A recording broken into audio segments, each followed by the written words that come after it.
Nos últimos meses, a gente tem percebido que os dividendos dos fundos imobiliários de papel, eles vêm sofrendo algumas oscilações. E você, na hora de selecionar o seu fundo imobiliário de papel para sua carteira de FIIs, fica se perguntando o que será que afeta o dividendo de um fundo imobiliário de CRI. Bem, eu sou Ricardo Figueiredo, especialista em fundos imobiliários aqui na Speech, e no vídeo de hoje eu vou te mostrar 5 fatores que afetam a distribuição de um fundo imobiliário de papel.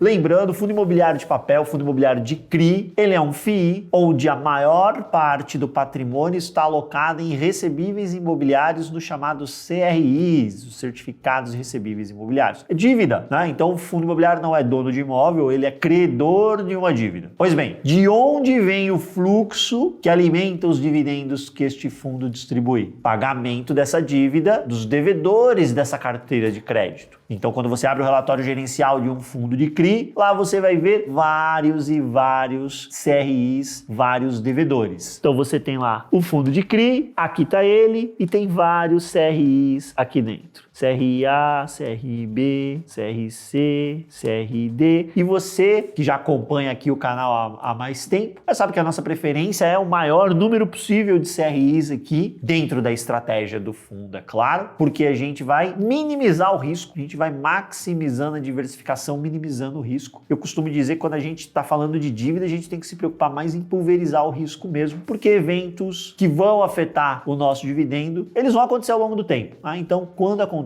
que o impacto seja pequeno. Então vamos lá. Essa turma aqui paga as dívidas, entra dinheiro no caixa do fundo, o fundo paga as despesas, taxa de administração, custos para o fundo existir, e aí sobra aqui o resultado do fundo. Do resultado sai o dividendo. O fundo é obrigado a distribuir no mínimo 95% do seu resultado dentro do semestre. Vamos lá. O que pode afetar esse meu dividendo? 5 fatores que afetam o meu dividendo. Primeiro fator, flutuação do indexador. Lembre-se, seu fundo imobiliário, ele é composto de CRIs, não é? Cada CRI aqui tem um indexador. Quando o fundo ele é agnóstico, o gestor, ele vai comprar CRI, que é indexado ao CDI, esse aqui é IPCA, esse aqui é IGPM, e ele pegou mais um de IPCA, pronto. Então ele tem mais inflação, mas ele não é fiel a um indexador. Ele vai de acordo com as oportunidades que ele julga interessante no mercado. E aí o dividendo deste fundo imobiliário, ele vai variar de acordo com a variação do indexador. O que afeta o CDI? Taxa Selic. Se a taxa Selic sobe, essa turma paga mais. Se a taxa Selic cai, essa turma paga menos. Os de inflação são intuitivos. Se eu tenho mais inflação lá na medição do IPCA, este CRI aqui e este último aqui vão pagar mais. Se a inflação vem para pertinho de zero, este e este pagarão menos. O mesmo vale para o IGPM. Mais IGPM paga mais, menos IGPM paga menos. Então eu preciso abrir a carteira dos fundos imobiliários de papel que eu tenho e observar quais são os meus indexadores. Se você entra num período de inflação diminuindo, pode apostar, o dividendo do seu fundo imobiliário provavelmente se reduzirá. Se você entra num período de inflação acelerando, provavelmente o dividendo do seu fundo imobiliário crescerá. Às vezes, um ou outro gestor, ele gosta de linearizar. O que é isso? Quando ele pega um período de inflação mais alta, ele não tem que distribuir 95% aqui, ele vai segurando o máximo possível desses 5% para quando a inflação vier mais baixa, ele ter uma reserva aqui para equilibrar as coisas. O mesmo dentro do semestre. Ele tem um mês de agosto, por exemplo, em que ele fez um resultado mais forte, porque a inflação foi mais alta. Ele sabe que a inflação vai dar uma reduzidinha adiante. Então o que ele faz? Ele é obrigado a distribuir 95% no semestre. É até dezembro. Então ele diminui esse dividendo agora, porque foi muito alto o resultado dele, e vai pegando essa sobra e vai colocando nos meses seguintes até dezembro. Quando ele chega lá em dezembro, ele cumpriu o que pede a lei, que é a distribuição de no mínimo 95%. Então ele vai pilotando essa distribuição dentro do semestre, ele dá uma linearizada. Mas você tem que ter essa consciência. A flutuação do indexador é o primeiro fator que vai afetar o seu dividendo. Primeiro fator, flutuação de indexador. Segundo fator, inadimplência. Você está falando de dívida? Se você está falando de dívida, você corre o risco do calote. E lembre-se, o melhor negócio no Brasil é um banco bem administrado. O segundo melhor negócio no Brasil é um banco mal administrado. Banco dá dinheiro no Brasil. E banco trabalha com o quê? Com crédito. Você acha que banco não toma calote? Toma, e não é pouco. Então, se o melhor negócio do Brasil, que é um banco, ele vive de crédito e toma calote, não seremos nós, investidores de fundos imobiliários, passando anos comprando cotas de FIIs, que vamos passar ilesos. Teremos eventos de inadimplência em nossas carteiras. Pode ser inadimplência do aluguel lá no fundo de tijolo, mas inadimplência em atividade de crédito, eu diria que inclusive ela é relativamente mais comum. Por isso que a gente pulveriza a carteira, diversifica o máximo possível. Quando ela ocorre, ela machuca um pouquinho. Acontece que se você pega um período em que uma parte maior da carteira passa por eventos de inadimplência, ou você tem uma carteira que está um pouquinho mais concentrada e justamente aquela fatia que está mais concentrada deu inadimplência, não tem milagre. Seu dividendo será afetado negativamente. Ele vai cair. Não teve entrada de dinheiro no caixa, o gestor vai pagar dividendo como? Não teve pagamento de recurso. Ah, o CRI tem garantia, você pode renegociar. Tudo isso é verdade. Para depois. Para aquele momento, você tem que esperar uma redução da distribuição daquele dividendo. Os eventos de inadimplência, onde a gente encontra a maior probabilidade deles ocorrerem? Onde eu tenho o maior risco de crédito, o high yield. Então a turma que é high yield, que paga mais taxa, ela corre mais risco de inadimplência. Aí depois vem a turma que é middle risk, e onde eu tenho menor risco de inadimplência são nos high grades, onde eu tenho melhor qualidade de risco de crédito. Aqui não é questão de melhor, nem questão de pior. É questão, primeiro, de aptidão ao risco. Qual perfil de risco você tem? Se você topa correr um pouquinho mais de risco no high yield, ou se você prefere ficar mais seguro aqui no high grade. Consciência que mesmo no high grade você pode ter sim evento de inadimplência, ainda que seja mais difícil, as garantias sejam melhores, tá? Mas em todos aqui o evento de inadimplência pode vir a ocorrer. E na ocorrência de evento de inadimplência você pode ter impacto no dividendo. Vai depender muito do quê? Teve inadimplência em que CRI ou em quais CRIs? Qual a relevância dessa turma na carteira? Por isso que é importante você, inclusive, diversificar dentro da sua fatia de fundo de CRI. Não tenha um único fundo de CRI. Selecione aí 2, 3, 4 fundos de CRI para você ampliar a maximização e minimizar o risco que um evento de inadimplência pode causar na sua carteira. Segundo fator que afeta, então, o dividendo, inadimplência. Como é que eu me protejo disso? Diversificando. Terceiro elemento que pode afetar a distribuição do seu dividendo. E esse terceiro elemento ele é bem interessante. Por que ele é interessante? Porque ele vai afetar no curto prazo, mas pode ser que a gente tenha devolução do recurso adiante. A gente chama de repactuação de condições. O que é a repactuação? A repactuação é a antessala da inadimplência. Quando os credores de uma dívida percebem que o devedor está mal das pernas, você pode evitar o evento de inadimplência já chamando o devedor,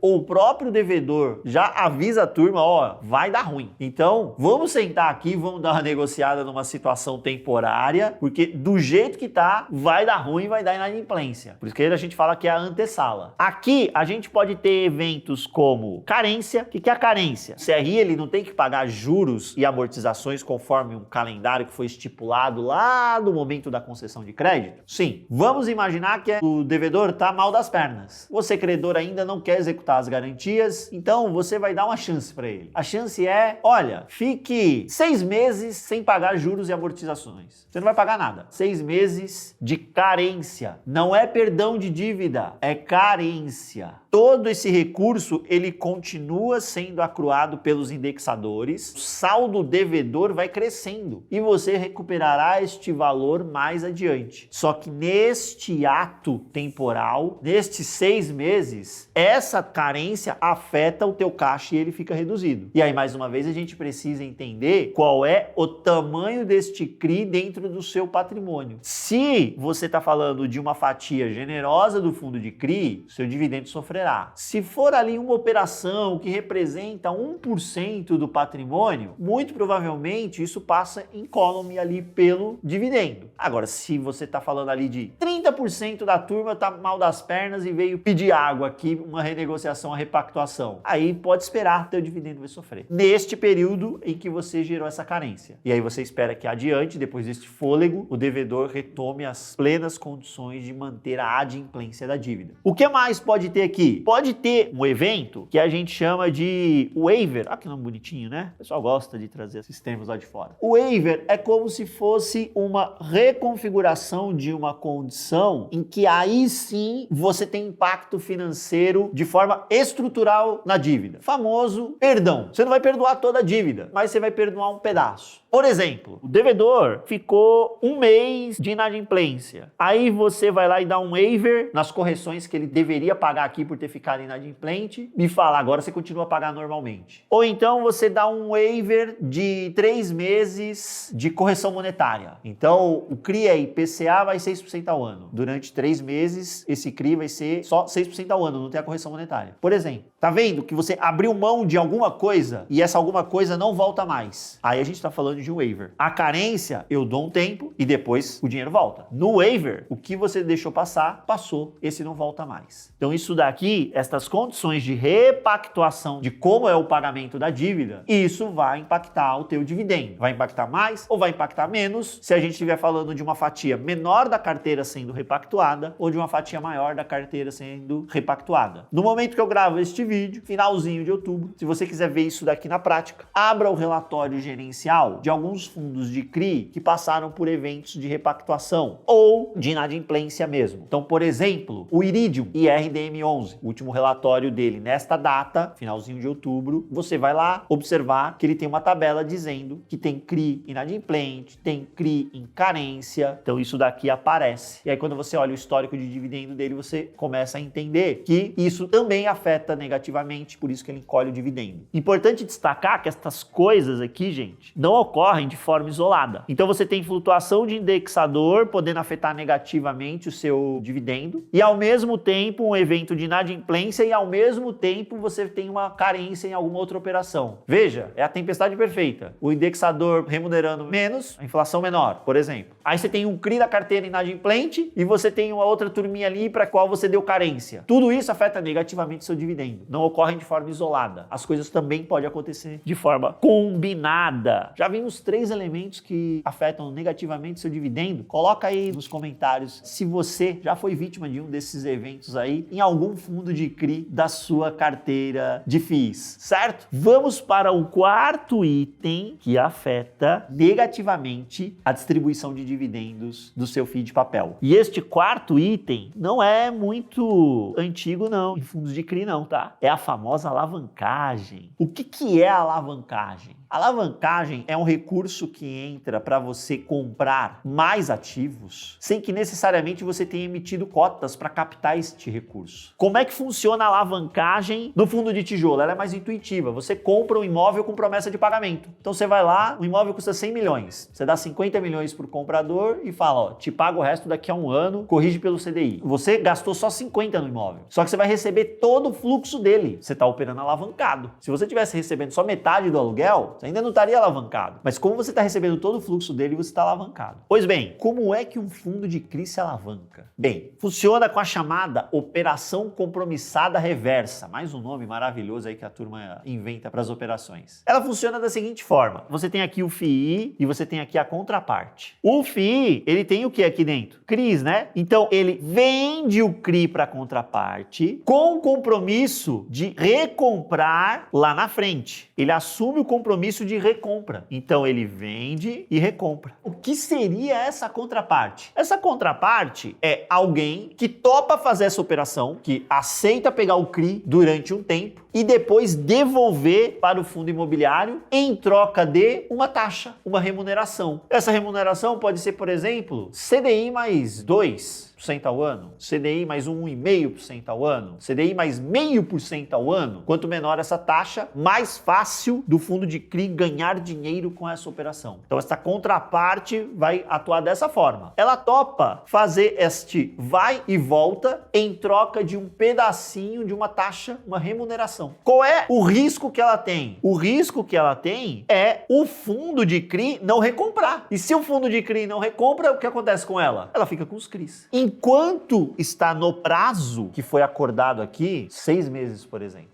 o fluxo deste CRI é do fundo imobiliário. Apesar de você ter feito a venda para depois recomprar, é o fundo imobiliário que continua recebendo as receitas deste CRI. Este cara aqui, a contraparte, ele está recebendo apenas a remuneração que ele combinou. CDI mais 0,5% ao ano. Pronto. Porque o risco dele é muito, muito pequenininho. Ele fez uma operação que, obviamente, ele conhece quem é esse fundo de CRI, ele conhece o CRI que ele comprou, ele normalmente faz isso com CRIs high grade, não vai fazer isso com CRI high yield. Se, eventualmente, ele pegar este CRI de volta para ele, porque o FII falhou na operação, a gente não tem histórico disso, mas pode vir a acontecer, ele está com um CRI high grade na carteira, então ele está mais protegido. Ocorre que, neste interim, esse cara está ganhando o quê? CDI mais uma taxinha. E este, ele recebeu o que aqui? Ele não fez a venda? O que entrou para ele aqui? Entrou dinheiro, não entrou? Então ele está recebendo o fluxo do CRI, entrou uma grana para ele, o que ele fez com essa grana? Ele foi lá e comprou mais CRI. Então ele comprou mais CRI. E esse CRI paga a remuneração para ele. Então note que com a grana deste CRI aqui, ele está recebendo 2 remunerações de CRI. Porque ele está recebendo a remuneração deste CRI, só que ele fez a compromissada, levantou recurso e comprou outro CRI. Como é que isso daqui pode afetar negativamente o teu caixa? Se você está fazendo tudo isso daqui com CRI, que é IPCA+,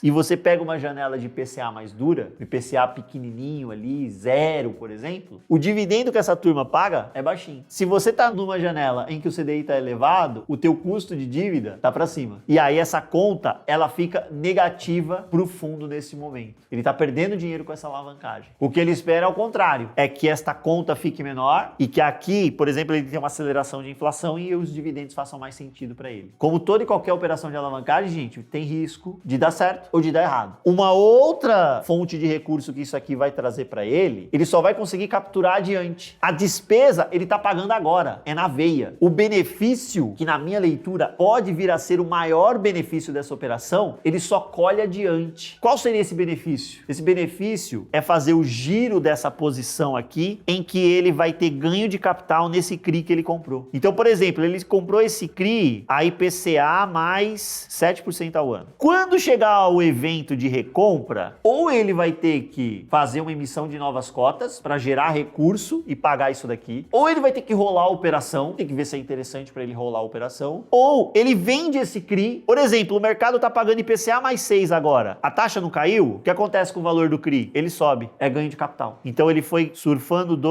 receita de 2 CRIs e ainda pode gerar um ganho de capital adiante. Aqui é onde eu acredito que por muitas vezes está o pulo do gato. Só que note que você tem aí um descasamento temporal. A despesa da alavancagem, ela já corre na cabeça. E o benefício, uma parte dele só virá adiante. Então, na hora de avaliar a alavancagem, a gente tem que tomar cuidado e perceber esse tipo de situação. Mas mais do que isso, o foco aqui é a alavancagem, eu tenho despesa, não tenho a despesa, ela pode afetar negativamente o dividendo do seu fundo de papel. Certo? Esse foi o 4º elemento. E agora a gente chega no 5º elemento. E o 5º elemento que pode afetar o dividendo do seu fundo de papel, ele pode afetar para o bem ou para o mal. Assim como a alavancagem. É o giro de carteira. E a gente já falou dele um pouquinho aqui. Independente de ter alavancagem ou não, o gestor lá, ele tem vários CRIs na carteira, lembra? CRI A, CRI B e por aí vai. Vamos imaginar que o CRI A é IPCA mais 7% ao ano. Aí, ele comprou por isso daqui, tá? Foi a taxa que ele comprou. O mercado hoje topa pagar nele IPCA mais 5,5% ao ano. As condições melhoraram. O risco de crédito desse cara é muito bom, as condições de mercado melhoraram. Quem vai comprar hoje topa correr esse risco de crédito para receber só IPCA mais 5,5%, não quer receber IPCA mais 7%. Se este cara topa receber menos, adivinha o que acontece com o preço desse ativo? Ele sobe. Então, o giro de carteira traz lucro na operação. O lucro em giro de carteira sempre vai impactar a caixa. Impactou de forma positiva, seu dividendo sobe. Mas Mas o giro aqui poderia ter sido da seguinte forma: agora o mercado só está pagando nele IPCA mais 8 e por alguma razão o gestor resolveu vender. Só que se o mercado está exigindo IPCA mais 8, o mercado quer mais taxa, o que aconteceu com o preço desse ativo? Ele caiu. Esta operação gerou um prejuízo para o fundo de CRI. Este prejuízo impacta a caixa. Se impactou caixa, ele diminui o teu resultado. Se diminui o resultado, seu dividendo vai ser menor. Seu dividendo será menor por conta de prejuízos em giro de carteira. Lucros em giro de carteira, mais dividendo. Prejuízo em giro de carteira, menos dividendo. Observe o histórico do gestor, como ele faz giro de carteira, se ele faz, porque tem alguns gestores que praticamente não fazem giro de carteira. E tem alguns outros que gostam, todo mês estão ali girando carteira. Verifiquem se no histórico eles acertam mais ou se eles erram mais. Como isso impacta o dividendo? Quanto mais giro de carteira, maior a flutuação que o dividendo pode vir a ter, certo? Quinto elemento que afeta o dividendo do seu fundo de CRI. Como eu prometi para vocês, hoje cobrimos os 5 fatores que podem melhorar ou piorar o dividendo do fundo imobiliário de papel que você tem aí. Então vamos recapitular quais são os 5, só para você não se esquecer. A flutuação do indexador, mais inflação, mais juro, menos inflação, menos juros. Inadimplência, ficou devendo, não tem resultado para distribuir ou fica menor. Repactuação das condições, carência, você dá um prazo para o devedor se organizar e depois ele volta a te pagar. Waiver, você dá um perdão de alguma fatia ali da dívida para ele ter mais fôlego e voltar a ficar plenamente adimplente para ti. A alavancagem, que a gente explicou aqui, essa condição da compromissada reversa, despesas no curto prazo, podendo gerar lucros mais adiante. E por fim, o giro de carteira. Vendeu com lucro, melhora o dividendo. Vendeu com prejuízo, piora o dividendo. O vídeo de hoje foi esse. Espero que vocês tenham gostado do conteúdo. Coloque aí nos comentários conteúdos que vocês querem ver aqui no canal. Não se esqueça de se inscrever, ativar as notificações para você ser lembrado quando publicarmos novos vídeos. Eu volto com mais. Um grande abraço.